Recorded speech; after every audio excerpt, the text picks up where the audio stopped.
Sebenarnya kerja di Hong Kong itu boleh nggak sih main HP? Jawabannya nggak boleh. Sebenarnya aku pun juga nggak boleh main HP, tapi aku lakukan hal ini supaya aku bisa main HP di rumah majikan. Halo, assalamualaikum teman-teman, jumpa lagi dengan saya ya. Selamat pagi sebelumnya. Hari ini majikanku request pengen dimasakin masakan losoi dengan isian berbagai jenis. Ini sebelum aku masak losoi, aku mau makan siang dulu.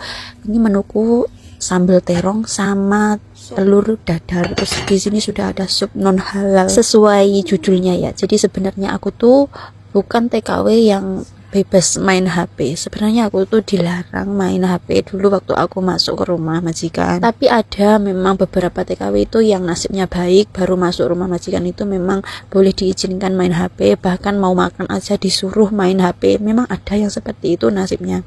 Aku pun tahu, tapi beda lagi dengan saya. Berhubung saya itu kayak merasa bosen ya di rumah. Aku ingat waktu itu awal-awal masuk di rumah majikan itu ya, pas siang hari, pas majikan pada kerja, anak majikan aku sekolah, aku selesai bersih-bersih rumah itu aku duduk termenung di dapur sambil nyuri-nyuri main HP gitu. Dalam hati berpikir, kok gini amat ya ikut orang gitu, sendirian duduk di dapur mau main HP itu kayak nyuri-nyuri, kayak gak enak gitu. Tapi kadang aku melihat ada beberapa TKW itu yang main HP itu bebas gitu, kayak gak merasa sungkan gitu ya. Apa yang harus aku lakukan supaya aku bisa seperti TKW yang lainnya seperti itu? Kemudian saya berpikir dan saya kembalikan ke awal. Berhubung saya lagi awal-awal masuk dari rumah majikan, saya belum bisa bekerja, ngomong pun masih belepotan berantakan, disuruh ini kadang masih salah kaprah, disuruh belanja nggak bisa, disuruh masak nggak ngerti, masak-masakan Cina nggak ngerti. Ya aku mengikuti peraturan, yang nggak bisa main HP ya nggak main HP. Tapi saya nggak nyerah, saya terus berusaha dan belajar. Kalau misalkan mereka menuntut kita untuk bisa bahasa, ya kita harus belajar bahasa. Kalau misalkan mereka menuntut kita bisa masak, kita juga harus belajar memasak. Jadi saya terus belajar dan belajar bekerja lebih baik dan lebih baik. Kemudian aku juga belajar memasak masakan Cina. Dulu aku awal masak itu tidak seperti ini teman-teman. Maksudnya tuh nggak bisa gitu. Disuruh masak itu rasanya itu salah, tidak sesuai yang dipengen majikan, itu dimarahi. Itu udah warak saya ini, kayak udah kenyang gitu aku dimarahi majikan. Tapi kalau sekarang ya enggak, saya sudah bisa bekerja. Itu kan dulu waktu saya belum bisa bekerja. Berhubung di sini saya ada masaknya, setiap hari masak, yaitu tadi masaknya tidak banyak, aku juga belajar memasak. Setelah saya belajar memasak, saya cari tahu makanan kesukaan mereka. Terus setelah saya cari tahu masakan kesukaan mereka dan mereka suka dengan masakan saya, itu berarti mereka kan udah percaya sama saya. Kemudian selang beberapa waktu ya, karena semua itu butuh waktu ketika kita tinggal di rumah orang, itu aku membiasakan diri untuk main HP. Main HP terus di depan mereka pun aku kadang juga main HP. Kemudian ya nggak apa-apa itu reaksinya. Yang penting tahu diri lah, nggak terlalu berlebihan seperti itu. Kemudian aku tuh iseng ya teman-teman, iseng pengen konten gitu loh. Terus aku dulu waktu sebelum kerja di Hong Kong itu juga pernah kayak belajar ngedit video gitu ya. Akhirnya aku di sini mau jadi TKW ini pengen tak sambil ngedit video gitu. Berhubung keseharian masak, jadi aku kontennya dimasak atau fokus memasak. Kalau misalkan kalian tanya, kok majikannya nggak kelihatan gitu, memang saya tidak memasukkan majikan di dalam konten gitu teman-teman. Saya hanya memasukkan diri saya sendiri sama memasak. Kadang anak majikan aku tak lebih konten, tapi ya nggak apa-apa, itu majikan aku yuk diam aja. Cuman di sini memang saya kontennya solo. Setahu aku ya tentang hal konten, sebelum kita membuat konten, kita pastikan konten kita itu punya tema ya teman-teman.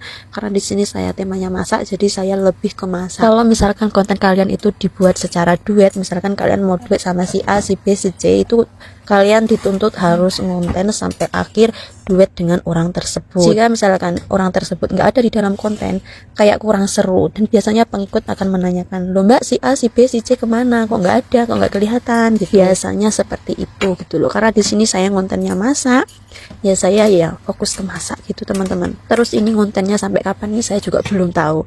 Masalah konten di rumah majikan, yaitu kadang memang ada beberapa TKW yang bisa, ada yang nggak bisa gitu ya. Aku tuh juga berusaha loh teman-teman, ya nggak seenak yang dibayangkan. Saya berusaha mengikuti tuntutan pekerjaan yang ada di rumah tersebut, bahkan lebih dari itu. Jadi kalau misalkan kalian pengen konten masak di rumah majikan, kayaknya nggak apa-apa sih kalau hanya konten masak.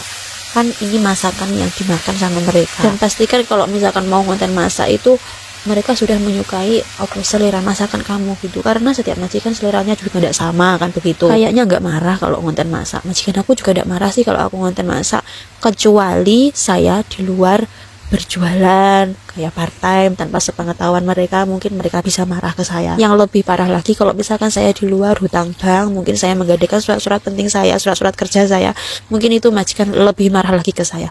Jadi saya juga tahu aturan gitu loh. Ini aku ngonten masak itu ya buat kenang-kenangan aja, nanti kalau nyampe di Indonesia buat kenang-kenangan bahwa saya pernah masak di Hong Kong, masakan orang Chinese, atau ini namanya Chung Kok Sung ya. Jadi intinya kalau misalkan sebelum konten pastikan mereka sudah mempercayai kerja kalian seperti itu. Jadi kurang lebih seperti itu ceritanya. Dulu saya bisa bebas main HP di rumah majikan, yaitu dengan cara itu belajar memasak seperti itu, terus kerjanya ya diperbaiki lagi lah seperti itu. Jadi jangan bilang enak ya sekarang TKW itu kalau masuk rumah majikan langsung bisa bebas main HP. Dulu aku kalau belum 10 tahun belum bisa main HP di rumah majikan. Sebenarnya saya itu juga nggak boleh, tapi saya kan berusaha melawan peraturan ini supaya peraturan ini dirubah gitu loh. Aku tuh di Hong Kong sudah jatuh bangun teman-teman ya, udah merasakan itu nggak bisa kerja, terus dituntut harus bisa masak. Macam aku tuh kalau masak ya mintanya yang bersih, terus kayak motong sayur itu harus yang rapi, kalau masak itu seperti itu.